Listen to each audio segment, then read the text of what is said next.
Why do you keep overrunning wide balls? That's the question that we're going to be answering in this video. So I'm going to explain what the underlying problems are that are causing this issue, and then we're going to go through some different exercises to try and solve the problem.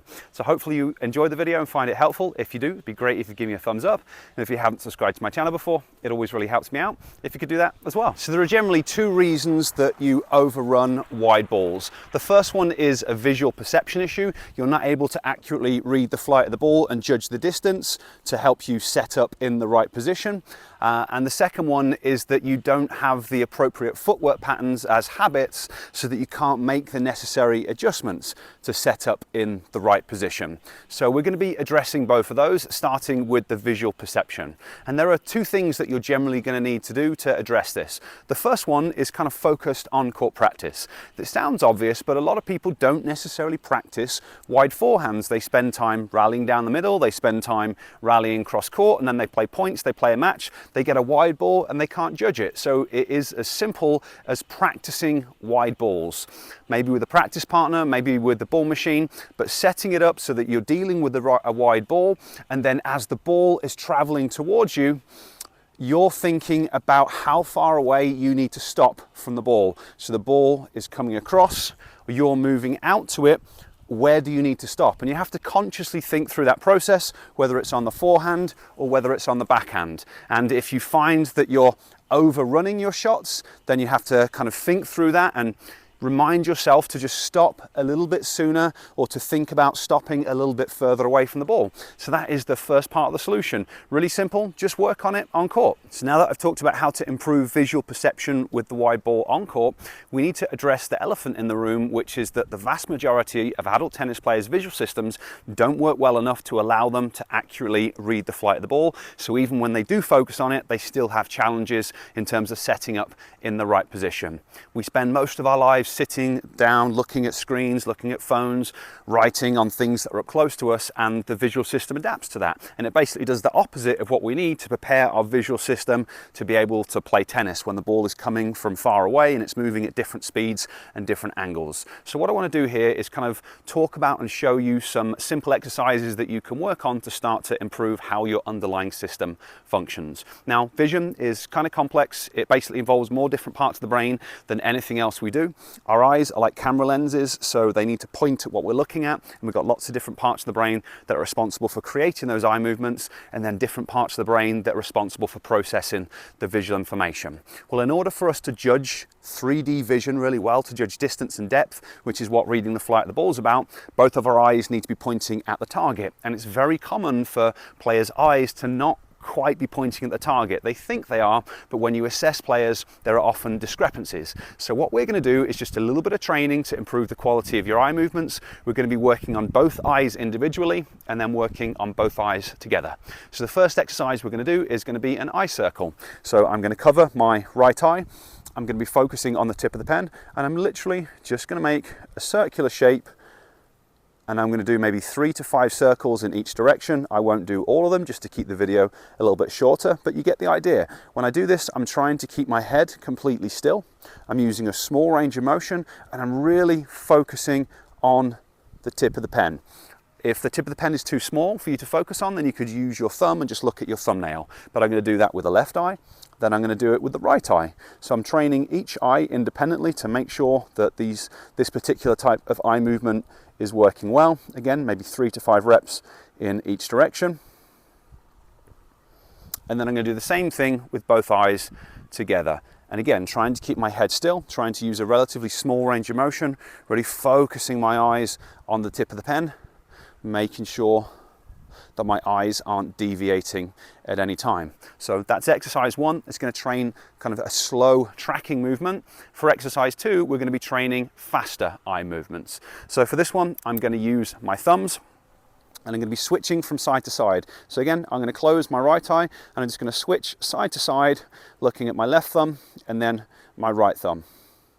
I'm trying to keep my head still when I do it. I'm trying to make the switches as quickly as I can, providing I can see the target that I'm looking at clearly each time. So if when you look at the target, it takes a moment or two to become clear, wait until it becomes clear and then make the switch. So I'm going to do that with the left eye, then I'm going to do it with the right eye.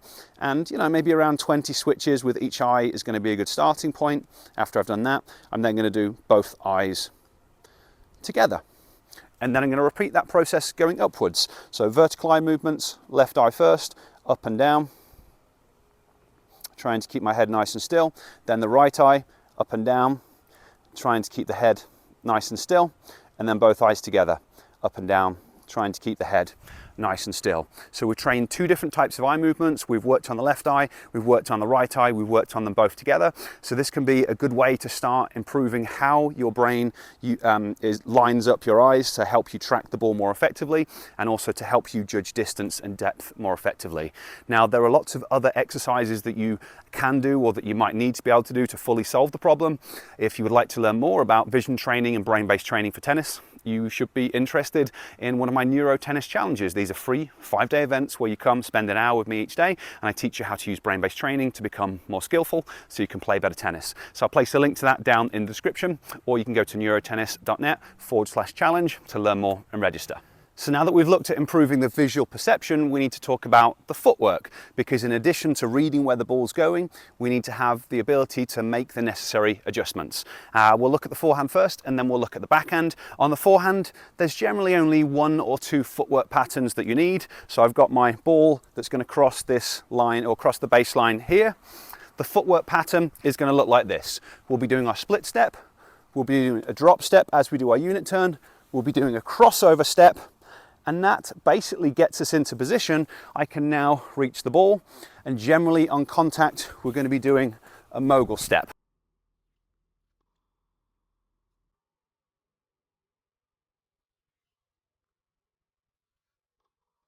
It looks a little bit like this if I do it in real speed. You can see that I can get pretty much all the way to the sideline in terms of my contact just by doing this one step and one footwork pattern. Now, sometimes you might need variations, but this is what you use the vast majority of the time. And it's just a case of varying how much power you use depending on where the ball is. So when the ball's a little bit closer, maybe it might look like that. When the ball is a little bit further away, I might do a bigger push that's then going to allow me to reach further. So you want to practice the movement pattern first. So practice doing your split step, drop step while you do your unit turn. Just get comfortable with doing that.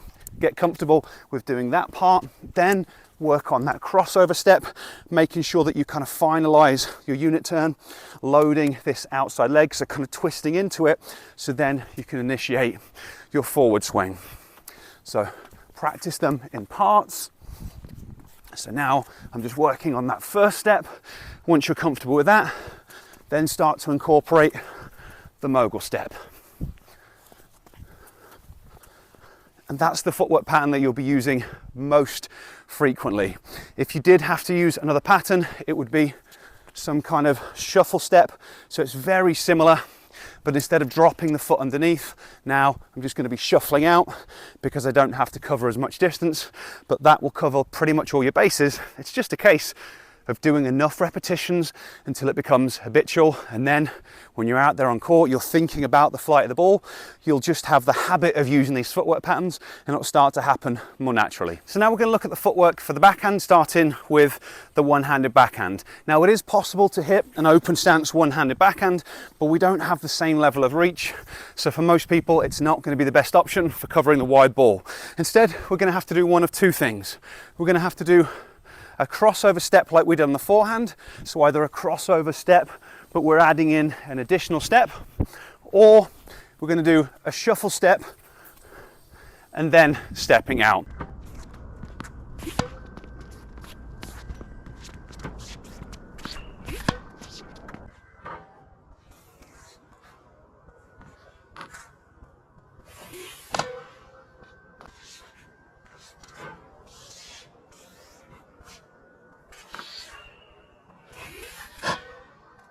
So I'll start by doing the crossover step. Now, it's going to be a little bit different to on the forehand, because on the forehand I did that really big push to cover as much ground as I could initially. On the one-handed backhand, I don't want to go as far as I can, because then it's just not quite going to work. So instead, I do a smaller push as I do my unit turn. So I kind of step into there, then do another step before I initiate my swing. So again, it'll look like this.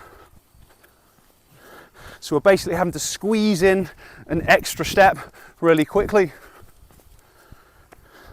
into contact. But we're really making sure that we finalize that unit turn as we're taking that last step. So I step across, and there I'm finalizing the unit turn, so then I can push through my outside leg into there. And notice what happens to this other leg. I'm hitting, pivoting out on the other leg, so then I can recover. So that's option one. And again, you just practice it in parts. Get the unit turn and then build into the next part. And then once you're comfortable with that, add it all together. Then the other option that we've got is going to be a shuffle to start and then stepping across. And you'll practice it in exactly the same way I've just described. So I'll start by shuffling out, then stepping, and then hitting. Again, finishing with that pivot, shuffling out, stepping, hitting with a pivot, and then recover. Same process, lots of repetitions, make these movements habitual, and then as you get better at reading the flight of the ball, it'll start to happen more automatically. On the two-handed backhand, we do have the option to hit from an open stance. It's something that a lot more players are comfortable with, and that'll look exactly the same as the forehand looks. So I'll do a drop step as I start my unit turn, a crossover step, and then again, it'll be a mogul step. Just understand that we don't have quite as much reach on the two-hander as I would if I was hitting the forehand. So we're just not going to quite be able to cover as much ground. But everything else stays the same, and you practice it in the same way. So you practice the drop step,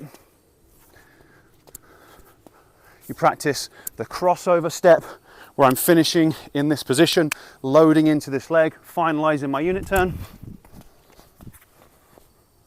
And then you practice the mogul step on contact, and then you put it all in together and just do lots of reps. And then we've also got the same options that we had for the one-handed backhand. We have the extra couple of, or the extra step. So we just do that crossover, we drop it underneath, and then step in there.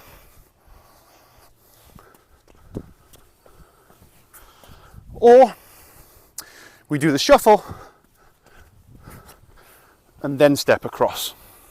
And again, you would practice it in exactly the same way. So there are different steps you have to go through to fix this problem. Now, depending on your starting point, that might be really quick, or it might take a little bit of time. You know, learning footwork patterns and making them habitual takes a number of repetitions. You've got to practice without the ball first, and then you've got to incorporate with the ball. And the same thing for the visual side of things. Depending on how your system's functioning, it might not take you long to get your system up to speed, or it might involve a little bit of work. So again, just a reminder, if you want to learn more about that side of things, I highly recommend my NeuroTennis Challenge. Again, the link will be in description, or you can go to neurotennis.net/challenge. Any questions or comments about what I've gone through in this video, leave them down below. I always like to hear your feedback. Otherwise, thanks for watching, and I'll catch you next time.